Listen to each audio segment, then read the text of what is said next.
Oh putain, oui. Ah, t'es bon. Ouais, c'est la première blague que j'ai faite sur scène. J'étais en réunion parents-prof et le prof avait dit à mon père, mais c'était pathétique, et le prof avait dit à mon père, oui, à chaque fois qu'on attrape Malik la main dans le sac, il essaye de noyer le poisson dans l'eau. Et mon père a répondu, mais il ramène des poissons à l'école. Voilà, ça a eu la même après, il y a eu la même réaction voilà, du public. Alex, c'est la personne qui a vraiment changé ma vie, pour de vrai. C'est la première personne qui m'a tendu la main, qui m'a aidé, qui m'a trouvé du travail. Moi, j'arrivais, j'avais 17 ans à Paris et il m'a aidé de A à Z. C'est ma prof d'espagnol, moi aussi, qui m'a emmené vers là. Et ben, elle a changé ma vie aussi. Tu vois, comme quoi, c'est une succession de bonnes rencontres. Elle a convoqué mes parents pour leur dire qu'il fallait me laisser aller à Paris. Et c'est sûr que quand c'est une prof qui te le dit, t'écoutes un peu plus que quand c'est moi qui le demande. Donc ça a facilité un petit peu le départ. Ah, mais vous êtes bon, hein. Vous êtes le média le moins connu, mais le mieux. Le plus pro quoi, vraiment. Tu sais, vous êtes une espèce de Benoît Hamon du web quoi. Le mec le plus sincère, mais qui fait le moins de chiffres, tu vois. Ouais, j'avais j'ai toujours de l'embonpoint, mais j'étais un petit gros, avec une grosse frappe de balle, et on me faisait rentrer que pour tirer des coups francs, et on me faisait ressortir. Et tiens, il y a un coup franc, rentre. Je tirais et je ressortais. Allez, sors, gros, sors. Je le trouve dans ses choix, dans sa manière d'être, dans son jeu. C'est un des plus grands comédiens français qu'on ait eu. D'ailleurs, il a marqué l'histoire du cinéma français en remportant 2 Césars le même soir. Il n'est jamais vu, donc... Il a modifié les règles, justement. Ouais, totalement. Et puis voilà, il fait partie de ces jeunes qui viennent d'un milieu modeste et qui permettent à toute une génération de rêver, comme a pu le faire à l'époque les Jamel, comme ont pu le faire les Gad. Et lui, non, je le trouve classe, je trouve qu'il a la classe. Je rêve, je tanne Disney, je rêve de doubler la voix du prochain Disney là. Tu veux faire qui? Ce qu'ils veulent. J'ai même dit, à la personne, tout. Je dis même un caca qui parle derrière un baobab, ce que tu veux. J'en parlais avec le patron de Disney France.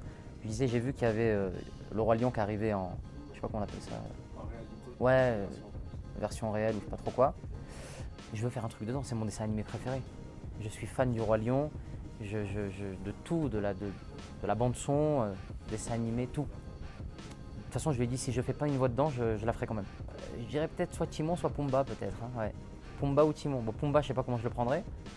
Mais attends, comment il fait Pumba? C'est quoi sa voix? Hakuna Matata. Mais quelle phrase magnifique! J'arrive pas, non, mais bon. Timon, Pumba ou Simba. Ah putain, ouais, tu connais vraiment ma vie en fait. Le gars, il était de la BAC? Ah, non. Que t'avais volé en 97. Oui, chez Joël. La papeterie en face de chez tes parents. Joël qui te laissait les voler. Ouais, putain, c'est vrai en plus. J'allais voler des cartes Dragon Ball Z en face de chez moi. Et en fait, ce qui était fou, c'est que je remercierai jamais assez ce mec, il s'appelait Joël. Il tenait un espèce de, comment on appelle ça, une papeterie, hein, ouais, voilà, une librairie, il n'y avait pas le mot.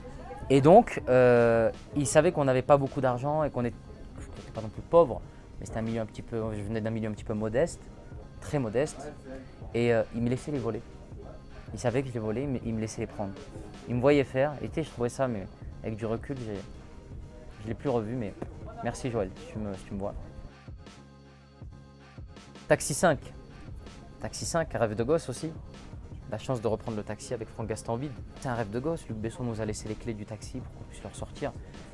Et voilà, je ne réalise pas encore. C'est l'humoriste préféré de mon père. Et mon père écoutait, regardait beaucoup des VHS de Pierre Desproges. Et il doit être dégoûté quand il voit ce que fait son fils. Mais lui qui s'attendait à avoir un génie littéraire. Ça va. Non, mais bon. Non, c'est gentil, mais lui, il a vraiment... mon père, il m'a toujours parlé de Pierre Desproges. Je sais pas, il était fan de son esprit, de sa manière d'écrire des sketchs, de son intelligence. C'est vrai que c'est un des plus grands humoristes, si ce n'est le plus grand humoriste qu'on ait connu. Ouais, la plus belle plume en tout cas, exactement. Ah Ah ouais, putain, waouh. Ouais, c'est balèze quoi. Bah si j'avais ce corps-là, je serais moins marrant. Mais surtout que tu as eu une chemise rouge comme ça. Oui, totalement. Mon père m'avait ramené une chemise, un jour il m'avait offert une chemise qui était mais rouge, on aurait dit que je bossais. Mais Je sais pas, on aurait dit que je bossais, tu sais, quand il neige et qu'il faut mettre du sel sur la route. À la mairie, là, tu sais, avec les trucs. La chemise était horrible. Une marque inconnue au bataillon, je me rappellerai toute ma vie tellement ça m'a marqué. La marque, c'était Jean Duvivier. Jean Duvivier, plus loin. D-U-V-I-V-I-E-R. Et je me suis dit, mon père m'a dit, c'est une Jean Duvivier. Je sais pas d'où il avait amené cette chemise. Et c'était touchant parce qu'il m'avait offert cette chemise. Je l'ai mise l'après-midi à l'école. Et quel mauvais choix.